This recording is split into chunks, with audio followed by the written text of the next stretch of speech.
और ये सब चीजें देखते हुए मध्य प्रदेश हाईकोर्ट ने बहुत क्लियरली कह दिया कि ये जो बच्चा है 2 साल 3 महीने का आयुष नाम का, इसका वेलफेयर अपने पिता के साथ रहने में है। और ये सब कहते हुए निचली कोर्ट के ऑर्डर को छेड़ने की जरूरत ना मानते हुए इम्प्यूग्ड ऑर्डर को कंफर्म कर दिया और नाना नानी की तरफ से फाइल की गई इस अपील को डिसमिस कर दिया। और साथ ही ये कहा गया कि इस बच्चे की कस्टडी बच्चे के पिता को जल्दी से जल्दी सौंप दी जाए।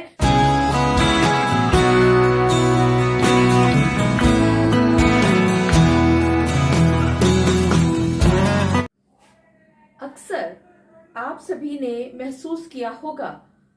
कि जब भी कोर्ट में पिता की तरफ से बच्चे की कस्टडी लेने का केस किया जाता है तो चारों तरफ से आवाजें आती हैं कि कस्टडी तो सिर्फ और सिर्फ मां को ही मिलेगी, चाहे कितनी ही कोशिश आप क्यों ना कर लें। ठीक इसी तरह का एक मामला मध्य प्रदेश हाईकोर्ट तक पहुंचा और यहां पर कस्टडी पिता को सौंपी गई और वो भी 2 साल 3 महीने के बच्चे की।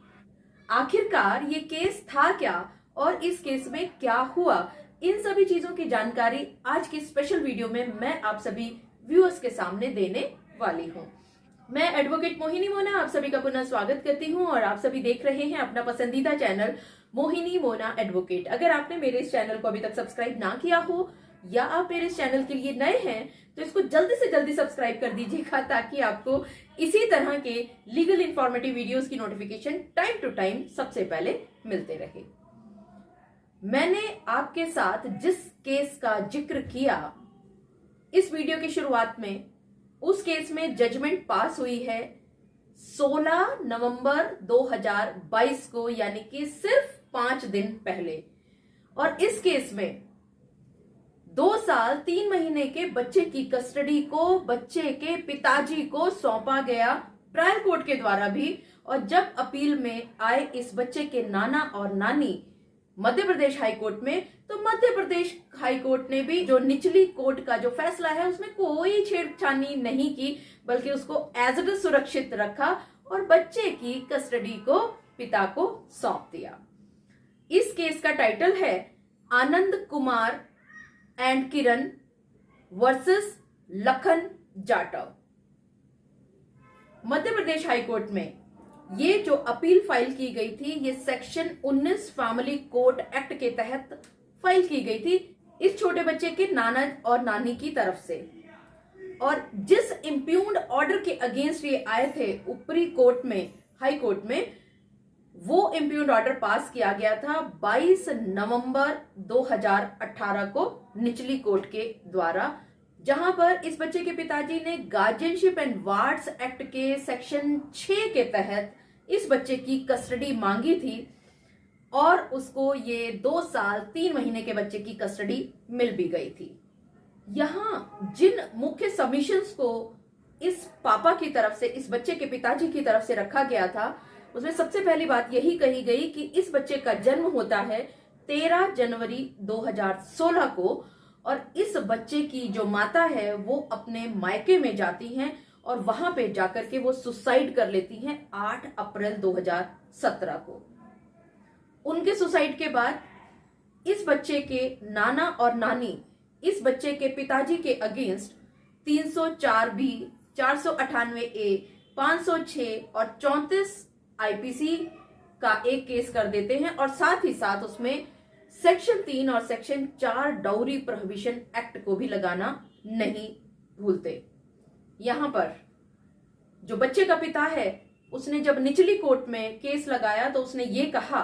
कि जो बच्चे के नाना और नानी हैं वो इस बच्चे की देखभाल ठीक से नहीं कर रहे हैं, अच्छी तरह नहीं कर रहे हैं।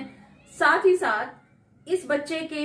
नाना और नानी की फाइनेंशियल पोजीशन बहुत अच्छी नहीं है। ये नाना और नानी दोनों ही कम पढ़े लिखे हैं और ये बिना वजह इस बच्चे को इसके बायोलॉजिकल फादर से दूर कर रहे हैं। वहीं साथ ही साथ इस पिता ने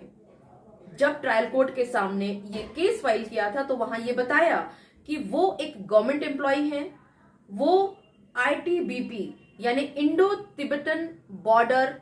पुलिस के तहत एक कांस्टेबल की नौकरी कर रहे हैं। वो इस बच्चे के पिता तो हैं ही हैं, साथ ही साथ नेचुरल गार्जियन भी हैं। इस बच्चे के नाना और नानी इस बच्चे के पिता की तरफ से जो कस्टडी का केस फाइल किया गया था निचली कोर्ट में, वहां पर वो उसका बचाव करने के लिए खड़े हो जाते हैं। और यहां सबसे ज्यादा जोर वो लगाते हैं, वो इसी बात पर लगाते हैं कि इस बच्चे के पिता के खिलाफ जो सेक्शंस लगाए हैं इस बच्चे के नाना और नानी ने, उसमें वो कन्विक्ट यानी कि दोषी सिद्ध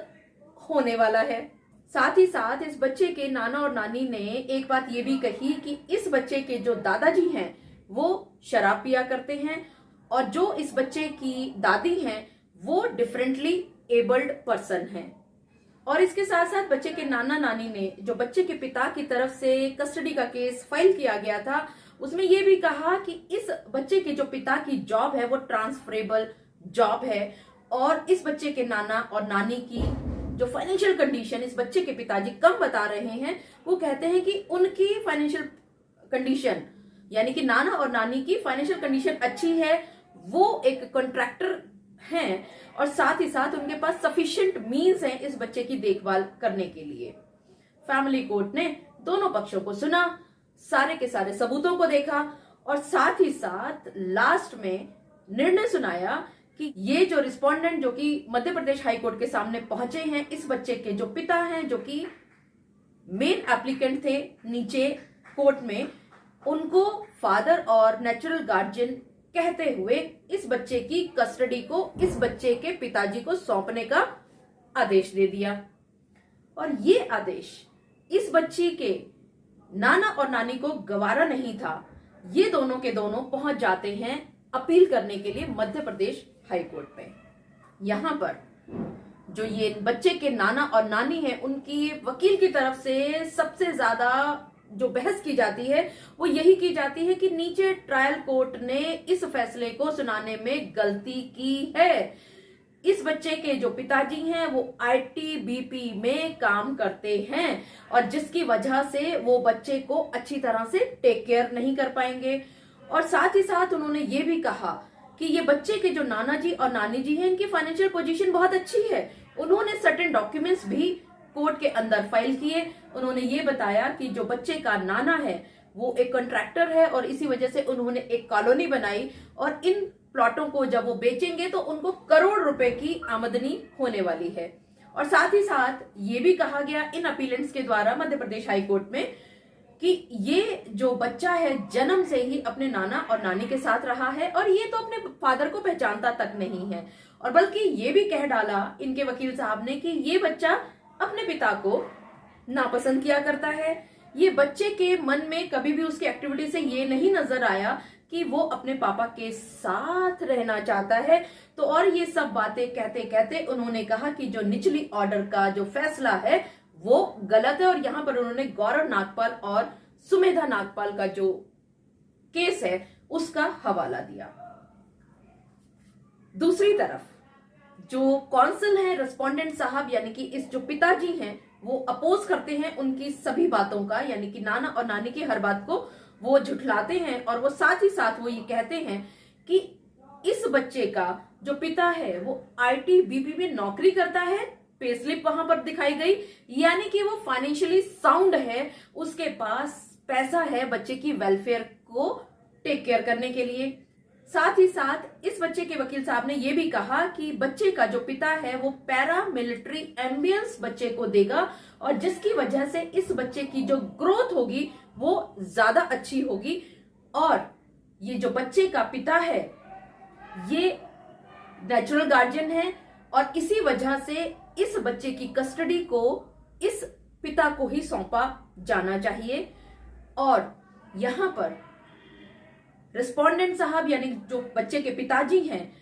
उनके वकील साहब ने एक और बात कही कि ये जो बच्चे की नानी है ये बायोलॉजिकल नानी नहीं है,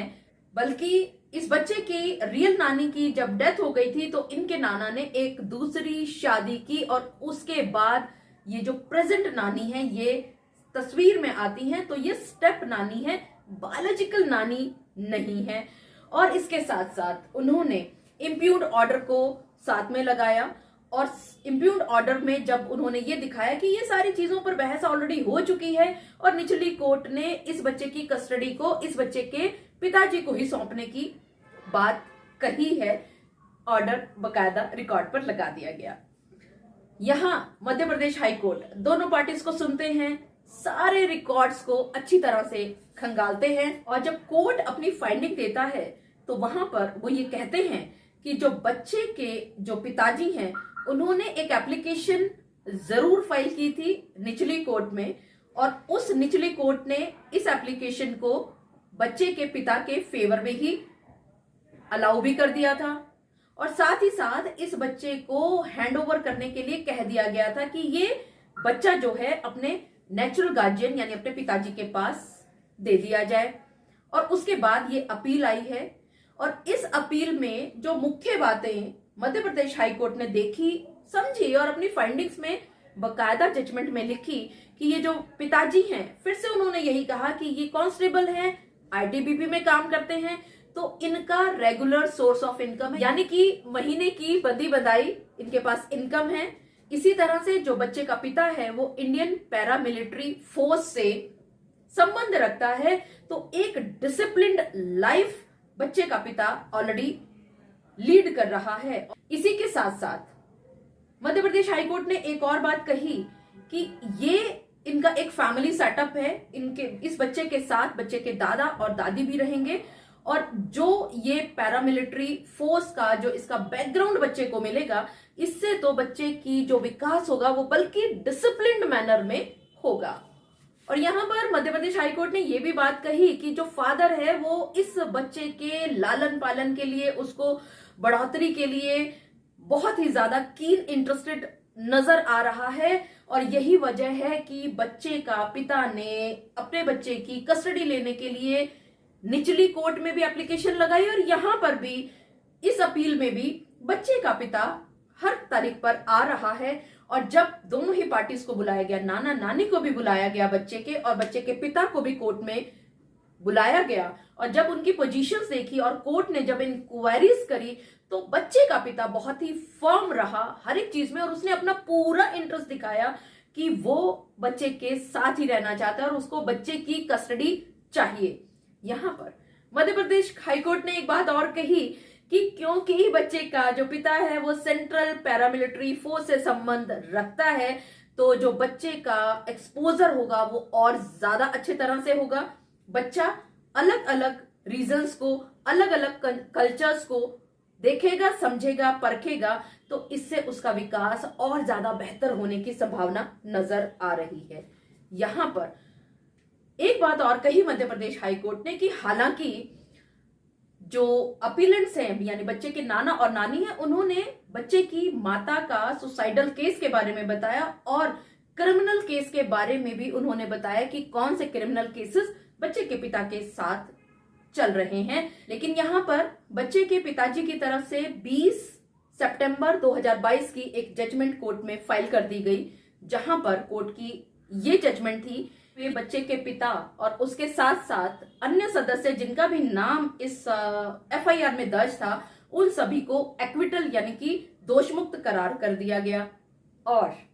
अंत में मध्य प्रदेश हाईकोर्ट ने एक बहुत बढ़िया बात कही कि ये जो बच्चे का जो पिता है उसके अपने पेरेंट्स भी हैं, चाहे उनको कोई बीमारी क्यों ना हो, लेकिन उसके बावजूद एक अच्छा लालन पालन होने की संभावना नजर आती है। एक तरफ बच्चे के नाना नानी हैं जो कि ओल्ड एजड है, उनके पास उम्र अब ज्यादा नहीं बची। दूसरी तरफ बच्चे का पिता है जो कि यंग है और उसके पास बहुत सारा समय बचा है इस बच्चे के लालन पालन करने के लिए।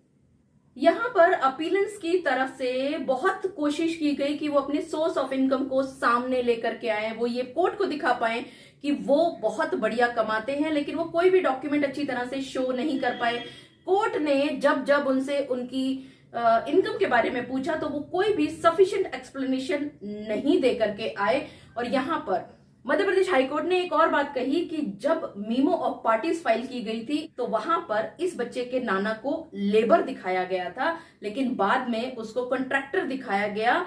हालांकि नाना बहुत सारी जमीन जरूर दिखा रहा है, लेकिन वो अपनी एक, जिसे कहते हैं ना कि लगातार हर महीने उनके पास कोई इनकम आती हो, ऐसा कोई भी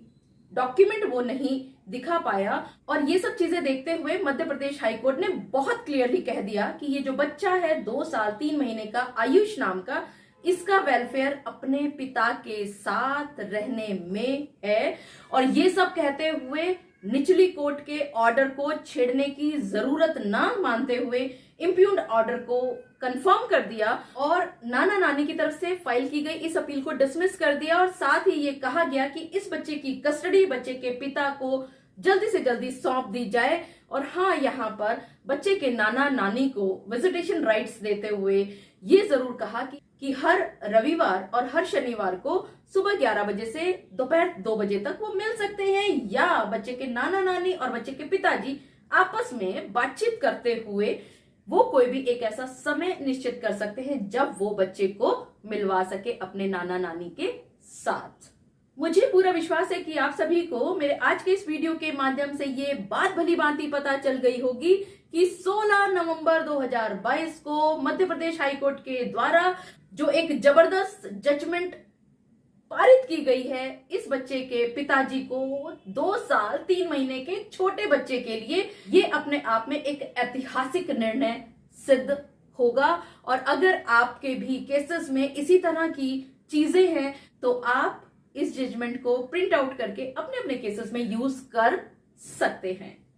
मुझे पूरा विश्वास है कि आप सभी को मेरा आज का वीडियो भी बहुत अच्छा लगा होगा। अगर आपको मेरा आज का वीडियो भी अच्छा लगा तो इसको लाइक शेयर और कमेंट करना ना भूलिएगा। और हाँ, अगर आप मेरे चैनल के लिए नए हैं तो इसको जल्दी से जल्दी सब्सक्राइब कर दीजिएगा ताकि आपको इसी तरह के लीगल इन्फॉर्मेटिव वीडियोस की नोटिफिकेशन सबसे पहले मिल सके। अपना और अपने परिवार का बहुत अच्छी तरह से ध्यान रखिएगा। Thank you, take care, bye bye.